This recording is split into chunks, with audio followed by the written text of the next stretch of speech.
Hi, I'm Bhavna and we're live from Traders Conclave 2022. We have Mr. Arjun here with us today. Arjun, can you please introduce yourself?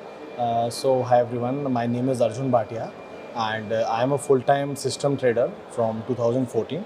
So came to Traders Conclave as a mentor. When did you start? I started, so basically I am a CA dropout. So I dropped my CA in 2014 and then it was 2015 end when I turned to be a full-time trader.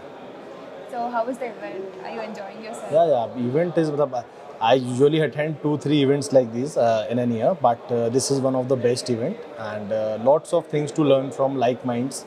And there are many wonderful speakers and mentors who are here.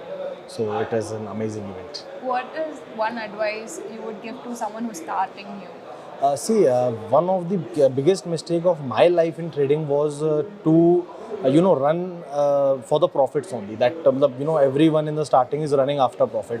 So my biggest advice, which will help many of you to grow if you are a beginner in trading, is that do not run behind catching profits. Just focus on minimizing the losses, because if you will minimize the losses, your focus would be on minimizing the losses, so profits will automatically follow. So this is a little advice which I would like to share. Thank you so much. Thank you for your time. I hope you have a great day ahead. Thank you so much.